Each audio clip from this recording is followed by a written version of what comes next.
राज्यातील शेतकऱ्यांसाठी आज दिवसभरातील 15 महत्त्वाच्या ठळक बातम्या. 17,531 शेतकऱ्यांनी काढला पीक विमा. पारशिवनी तालुक्यात 16,440.45 हेक्टरवरील पीक सुरक्षित, नुकसान भरपाईसाठी लाभदायक.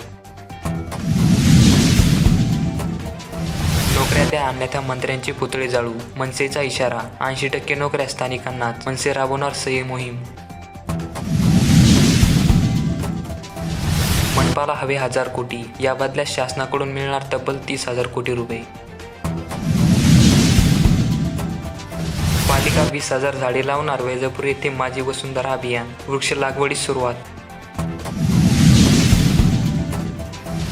शेड गायब, 20 जणांना नोटीस. पोखरा पोखरले, कन्नड तालुक्यातील 43 गावातील 20 शेडनेट झाले गायब.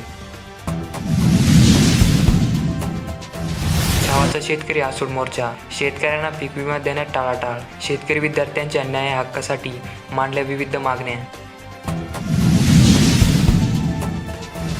भरतीसाठी येणाऱ्या आवश्यक सुविधा द्या, जिल्हाधिकारी दिलीप स्वामी यांचे निर्देश. 11 ते 23 ऑगस्ट दरम्यान सैन्य भरती मेळावा.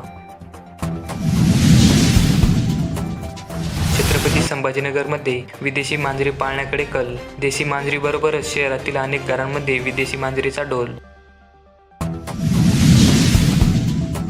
कीटकनाशके फवारताना शेतकऱ्यांनी काळजी घ्यावी, तालुका कृषी अधिकारी दीपक सोमवंशी यांचे आवाहन. जवाहरच्या 19,445 बहिणीचे अर्ज पात्र. विक्रमगड 17,023, मोखाडा तालुक्यातील 13,871 अर्जाची निवड.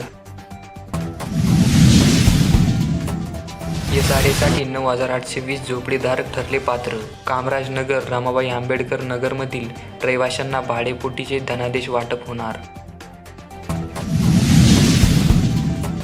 आता भक्तांना मारुतीरायाच्या दर्शनाची ओढ. दक्षिण मुंबईत लागते भक्तांची रीघ. मंदिर सजावटीला वेग. श्रावण महिन्यातील पहिला शनिवार.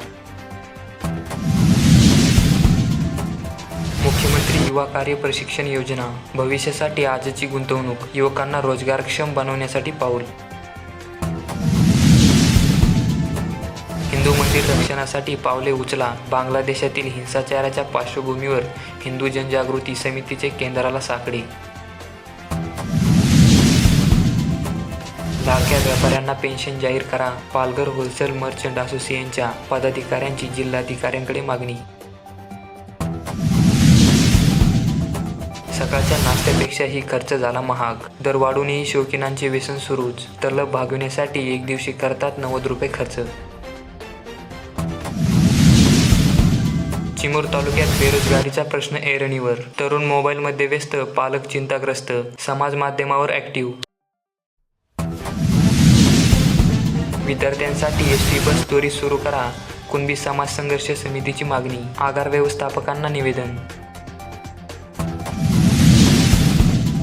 कच्च्या तेलाच्या किमतीत होणार घसरण. भारतासाठी चांगली बातमी. गोल्डमन सॅक्सने क्रूड ऑइलबाबत दिला दिलासादायक अहवाल.